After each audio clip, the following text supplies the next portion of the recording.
Hey, Dr. Jason West, Lyme Disease Awareness Month. People ask me all the time, where does Lyme disease come from? The answer to that is Lyme disease is caused by a bacterium that's spread by a vector, which is a tick. So many times people are not taking care of bug bites correctly.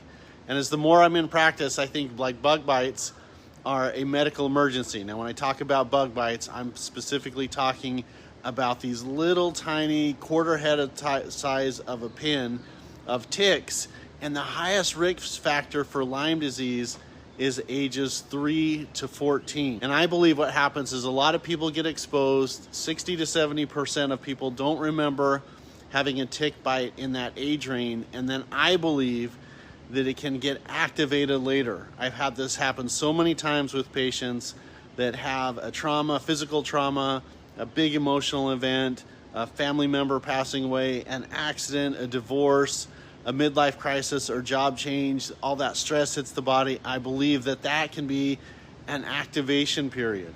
And so this is why it's so important with tick bites, why we want to treat those aggressively at the beginning. If you have a child that has had a tick exposure, we want to get them on a regimen to clean out the lymph nodes with minerals and dilute hydrochloric acid.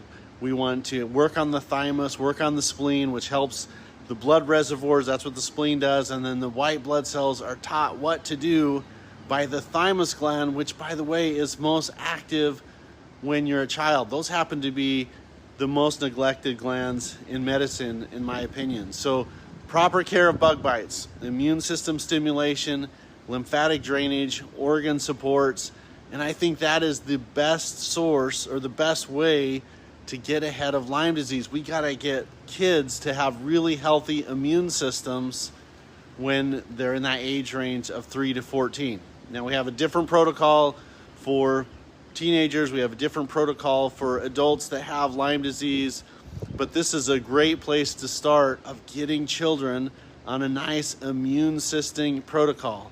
Vitamin A, vitamin D, vitamin C, zinc, sambuca, lomatium, those are all really good considerations to have in your medicine cabinet. And, let's face it, we want kids to be outdoors. We want them to have adventures. And when we have this Lyme disease in that age category, we just want to make sure that we do everything we can to have kids to be healthy. Now, these little ticks, especially the nymph ticks, are masters of stealth, and some of them can be as small as a millimeter. They're so tiny, they are like a secret agent, and they just attack the weakest link. And if you think finding Lyme disease is tough, imagine some of the diagnostic categories that are the problems associated with that. About 55% of commonly used tests miss Lyme disease. Plus the journey, this is what the data tells us, the journey to a correct diagnosis can often last 2 years and involve more than 5 doctor visits. So how do we treat something so small? It's learning, it's preparation, it's removing the tick properly within the first 24 hours. That's a huge thing. If your kids are outside, you want to inspect them. And remember, only a minority of Lyme patients recall seeing the classic bullseye rash.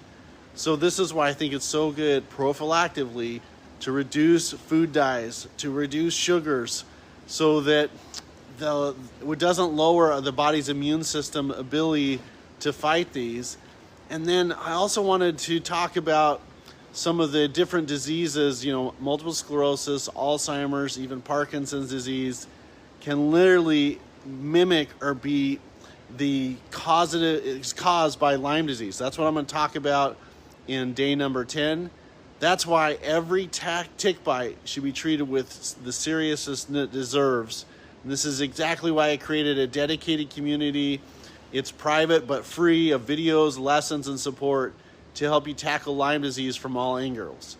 So we just don't want to treat Lyme, we want to understand it, and we want to have a place where people can go to see success stories, to see people beating their disease, to see people that are literally responding to the treatments to build up the building blocks for the body and also to regulate the immune system. So If you'd like more information about this free community in Lyme Disease Awareness Month, post 9, and also I'm going through all of the other previous posts, just click Lyme below and we'll get you into the community and get you information so we can beat this disease. This is Dr. West with Lyme Disease Awareness Month, Day 9, and we'll see you guys on the next video.